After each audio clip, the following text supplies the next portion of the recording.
Minute. Minute Papillon. Minute Papillon! On est tous capitalistes et on est tous un minimum sous l'emprise du culte de l'argent. Allez dollars! Tel un voile qui nous déforme légèrement la réalité. Mais que voulez-vous? On baigne dedans, on baigne tous dedans. Attends, me dis pas que tu tournes dans ta salle de bain juste pour cette vanne. Ah si? Pourquoi? Ah bah chapeau, j'aime quand c'est carré, premier degré, allez tape là. Non mais on peut pas. Bah pourquoi? Bah on est la même personne, on va le faire dans le vide. Ah bah oui, logique. Par contre avec Casimir je peux. Des petits sauts, on veut des petits sauts, allez! Logique. Bon alors les enfants, revenons-en à notre gloubi-boulga. Lorsqu'une société mondialisée a fait d'un système économique un postulat de départ inébranlable, on en voit automatiquement les perspectives d'évolution légèrement brimées. Ouais, la société moderne me dit que consommer, c'est bon pour ma consommation. Et en effet, bon nombre d'anticapitalistes n'ont pas forcément en tête une alternative viable et aboutie. On n'a qu'à tous se mettre en rond autour du feu et taper sur nos djembés sans s'arrêter pour entrer en communion avec Bob Marley. On n'a qu'à tous se mettre autour des ronds-points et bloquer sans oublier de danser sans s'arrêter pour avoir une réunion avec Emmanuel Macron. C'est surtout qu'être anticapitaliste, c'est pas forcément être contre la globalité du capitalisme, hein. Être contre ses travers, ça suffit. Ah c'est ça, moi j'aime pas fumer de travers.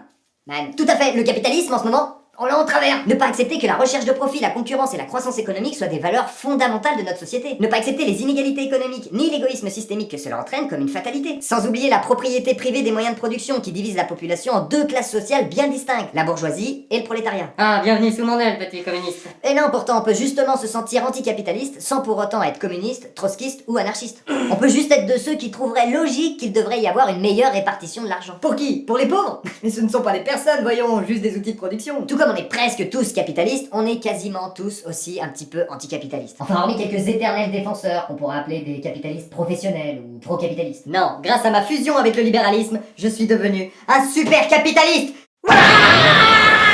Mon pouvoir est indexé sur l'argent. Moi perso, j'aurais trouvé ça mieux que ce soit indexé sur l'or.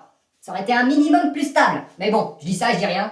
C'est un petit peu vrai, l'argent, les monnaies, tout ça, c'est indexé sur du vent. Mais bon, c'est un avantage quand on fait partie de ceux qui savent quand le vent tourne. Et c'est vrai que face à un super capitaliste, on a tendance à rester un petit peu flou. Ouais, on galère un petit peu à défendre ses idées, à un grand coup de supposition d'un monde meilleur. Quand lui, il a les deux pieds bien ancrés dans la réalité du présent. Dans tous les cas, le capitalisme est le moins mauvais des systèmes. Pourquoi en changer ou s'en défaire? Pour risquer une grosse catastrophe, c'est ça? Arrêtez, à chacun de s'y adapter, flûte. Surtout quand des théories économiques sont devenues à ses yeux indéfectibles. La main invisible d'Adam Smith, c'est prouvé, toutes mes actions économiques, mises en place dans mon propre intérêt, contribuent à la richesse et au bien commun. Alors autant être égoïste, si ça peut aider les autres. J'aurais pas une petite pièce? Bien entendu, mais pas comme ça, pas maintenant. Tu l'auras grâce au ruissellement. Mais il pleut pas? Si. De toute façon, c'est pas de l'eau que je veux boire, moi. N'importe quoi. Ah, la théorie du ruissellement. Mais c'est pas une théorie, c'est un fait. Plus les riches gagnent de l'argent, plus ils le réinjectent dans l'économie. Et ça profite exponentiellement à tous. Alors la question c'est, est-ce que ça ruisselle bien? Non, je demande ça parce que si c'était le cas, il y aurait peut-être pas un écart entre les riches et les pauvres de plus en plus grand. De toute façon, ce sont les riches, le moteur qui tire toute la société vers le haut. À tous ceux qui défendent le capitalisme tel qu'il est aujourd'hui, à tous ceux qui pensent que les richesses sont correctement réparties, et que l'on ne doit rien changer, que le destin de chacun est entre ses mains. Et ben à tout cela, j'aimerais leur poser une question. Est-ce que l'argent, il est illimité ou il est limité? L'argent, le capital, la monnaie, les richesses, tout ça. Oui, l'argent est illimité, on peut créer autant de richesses qu'on veut et faire toujours plus de profit. C'est ça le capitalisme. Donc si l'argent il est illimité, pourquoi on n'en donne pas plus aux gens les plus pauvres? Pour qu'ils en aient suffisamment pour vivre correctement? Sans pour autant en enlever aux riches. C'est un petit peu puéril comme question, non? Ah non, pas du tout, je suis jamais puéril, Ah mais si, tiens, il avait raison, ça commence à ruisseler. Parce que si on crée de l'argent comme ça et qu'on le donne aux pauvres, ça va lui faire perdre de la valeur à l'argent. Et donc les riches deviendront automatiquement moins riches. Ok, les riches se définissent finalement par rapport aux pauvres. Et les pauvres se définissent comme une main-d'œuvre bon marché pour la production, et donc pour la recherche de profit des riches. Donc si l'argent est illimité mais qu'on n'en donne pas plus aux pauvres, c'est juste pour que certains gardent leurs privilèges?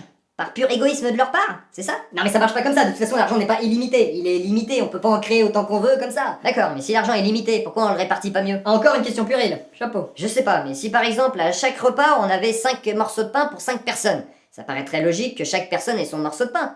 Et ça paraîtrait complètement inhumain qu'une seule personne ait les 5 morceaux et que les 4 autres survivent en ramassant les miettes.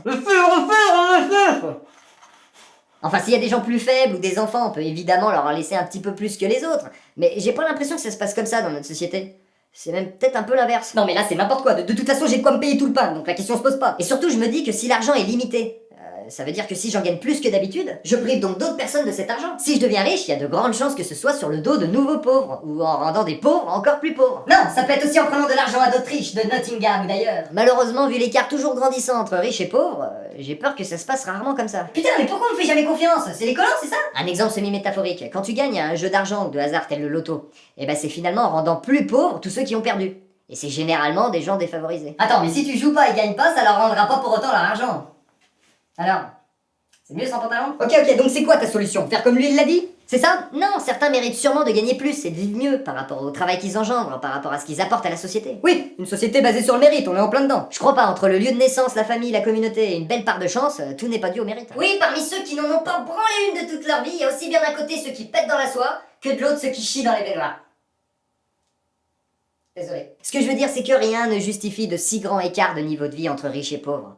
Surtout qu'une civilisation qui atteint une telle déconnexion entre la plèbe et l'élite est une civilisation qui court à sa perte. Tels les Romains ou les Babyloniens. Oh mais arrête-toi là, man! Tout, mais pas le retour de Babylone, man! Les plus riches devraient se rendre compte d'eux-mêmes qu'ils le sont sur le dos des pauvres. Et à part si leur égoïsme l'emporte, il ferait mieux de corriger eux-mêmes le tir. Car si un jour le culte de l'argent s'effondre, ils seront sûrement bien heureux que le reste, et entre autres les denrées alimentaires, ne soient pas partagées de la même manière. Tiens, un cadeau!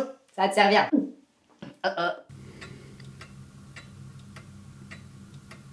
Est-ce que certains d'entre vous pensent qu'une partie de la population n'a pas le droit de vivre? Non. Ou alors très peu. Et pourtant nos dirigeants, nos privilégiés, nos gens de télé semblent tolérer facilement qu'une partie de la population n'ait pas le droit de vivre dignement. Tout ça pour que eux puissent se goinfrer dans l'opulence. Adam Smith, égoïsme positif, ruissellement, facile, je vois pas sur les côtés, je vais tout droit. Vu l'orientation qu'a pris notre société et notre modèle capitaliste, je dis comment peut-on vouloir gagner toujours plus d'argent quand on sait qu'en parallèle on prive obligatoirement d'autres personnes dans le besoin. Car malheureusement ça marche comme ça. Magie, donnez-moi une pièce, oh l'abracadabra disparu, elle est où la pièce, hein? Dans ma poche. C'est une certitude qu'à défaut de s'en défaire, il serait bon de mieux partager l'argent au lieu d'être en guerre permanente pour se l'accaparer. Vas-y, je vais essayer, donne-moi ta pièce, si vous voulez, tenez. Merci. Elle est où? Dans ma poche. On touche pas son père, de toute façon j'arrête de jouer. Ce qui permettrait surtout à toutes et tous de se laisser le temps de s'attarder sur l'extraction d'autres richesses, illimitées celles-ci. Le rire, l'amitié, la joie, l'amour, le bonheur, des paillettes et des fleurs. C'est par là. Bonne fête de fin d'année à toutes et à tous, et même si ça fait peut-être un petit peu cucu comme cette fin d'épisode, je vous souhaite un maximum de bonheur entouré de vos proches. Et pour finir, comme d'habitude, merci à ceux qui s'abonnent, à ceux qui partagent et à ceux qui tipent. C'est grâce à vous que je serai encore là l'année prochaine. Bye!